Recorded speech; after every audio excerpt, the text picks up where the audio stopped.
In this video, we're going to talk about how Apple became so powerful in just 42 years. The story of Apple begins in a small garage located in Los Altos, California. The year was 1976, and the owners of the garage, Steve Jobs and Steve Wozniak, were just two ordinary guys who shared a passion for electronics. They had no idea that their little hobby would soon become one of the most valuable companies in the world. At that time, personal computers were not yet mainstream, and the only way to get one was to build it yourself. This is exactly what Woz did. He was famous in the area for his skills. When he built a computer from scratch, it was so good that people started asking him to build them computers too. And when he started charging money for this, he realized that he could make enough to live off of his hobby. But there was a problem. He couldn't keep up with all the demand. So he decided to partner up with his friend Steve Jobs. Steve Jobs' job was to sell Woz's computers to the people that wanted them. And Jobs wasn't your average salesperson. He had a unique talent for marketing, and he quickly made a name for himself in the industry. In fact, when Jobs entered the scene, he had a vision of selling 100 computers per week. But even he didn't expect what was about to happen in the first month. They sold over 200 computers, then 300, then 400. And soon they were making more than 1,000 sales every single week. The money was rolling in, and the two friends couldn't believe their luck. But this success also brought some problems. For example, Wozniak didn't like to do paperwork and other business-related tasks. That's why he handed it all over to Jobs and focused on building computers. On the other hand, Jobs was spending more and more time on marketing and sales rather than actually working on the product. It got to the point where they both realized that they needed to bring someone else into the mix, someone who would be able to take care of the business side of things, while they focused on what they loved the most, creating the best computers in the world. And this is when they met Mike. He was an engineer who previously worked at Intel, and he immediately saw the potential of the company. He agreed to join them and invest $250,000, which was exactly what the company needed to grow. Makula was the missing piece of the puzzle. He brought the necessary business expertise and helped the team expand to new heights. In 1977, the company officially changed its name to Apple Computer Inc. The name was inspired by one of Wozniak's favorite bands, the Beatles, who once said, "When I'm 64, I'd like to turn my computer on and all my toys will come out and play." But they chose the Apple logo because it symbolized Macintosh, one of Wozniak's favorite fruits at the time. They continued growing rapidly, and by the end of the decade, they employed more than 400 people and had over $1 billion in revenue. However, they weren't alone anymore. Other competitors like IBM entered the market and the competition was fierce, but Apple managed to stay ahead of the curve, thanks to one man, Steve Jobs.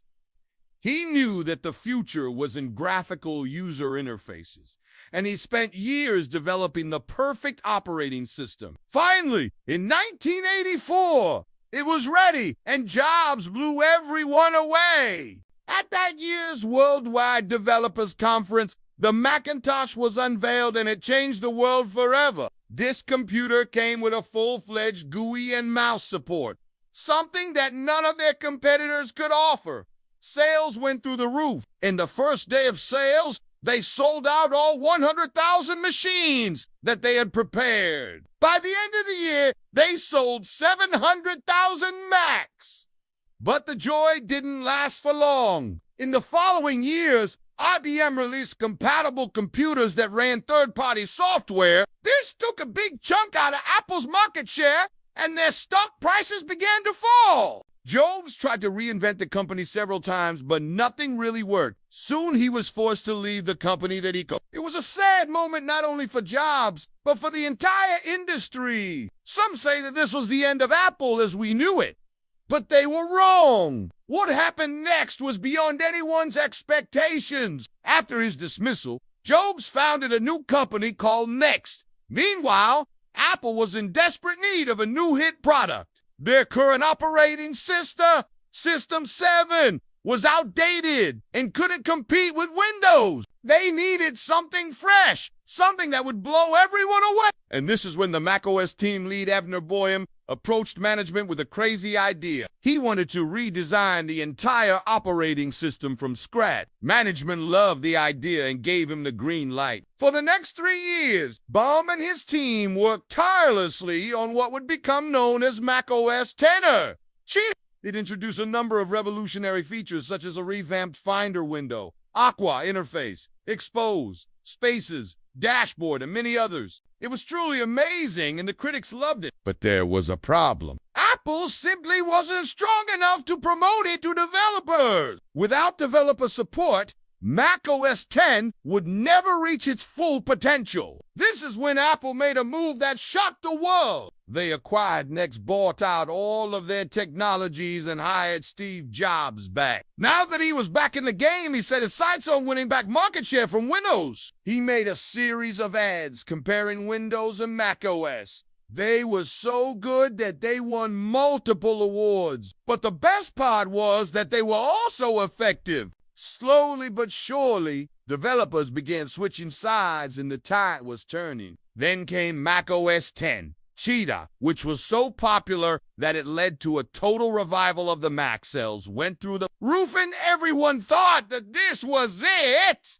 Apple was finally back on top, but they had bigger plans. The iMac was unveiled the same year. Its transparent design caught everyone's attention, and it became an instant bestseller. With each new release, Apple was gaining more and more ground. They kept releasing innovative products like the iPod, iPhone, MacBook Air, LED cinema displays, and many others. Meanwhile, their advertising reached a whole new level with iconic ads like "Get a Mac" and "I'm a Mac." Every new product launch was a media frenzy. People couldn't wait to get their hands on the latest gadgets. But the competition wasn't sitting idle either. They kept trying to copy Apple's success with mixed results. While some products like the Surface were successful, others were not. As time went on, Apple continued to build on their success. They expanded into new markets, acquired promising companies, and developed groundbreaking technologies.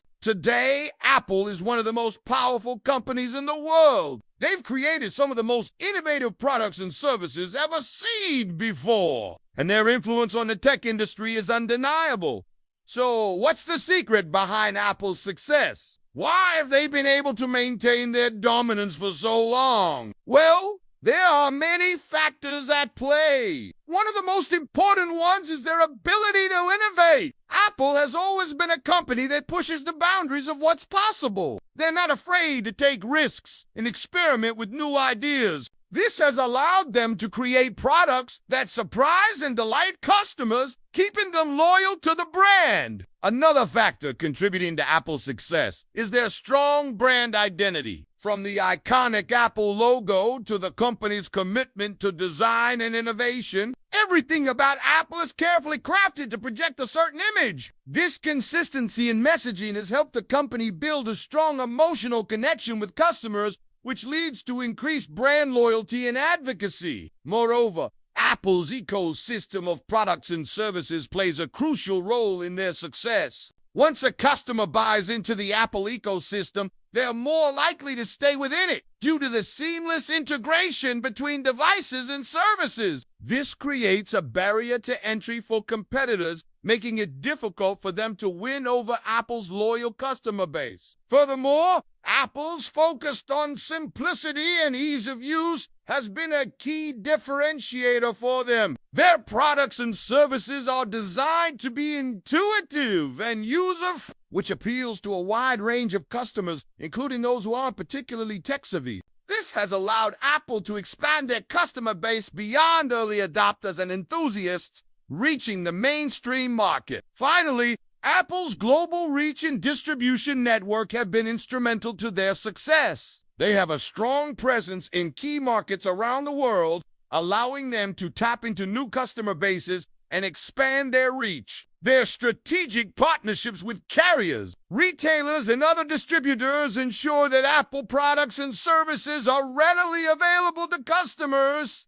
making it convenient for them to buy and use Apple's offerings. In conclusion, Apple's journey from a small garage operation to a global powerhouse is truly remarkable. Their ability to innovate, strong brand identity, ecosystem of products and services, focus on simplicity and global reach have been instrumental to their success. As technology continues to evolve, it'll be interesting to see how Apple adapts and innovates to maintain its position as a leader in the industry.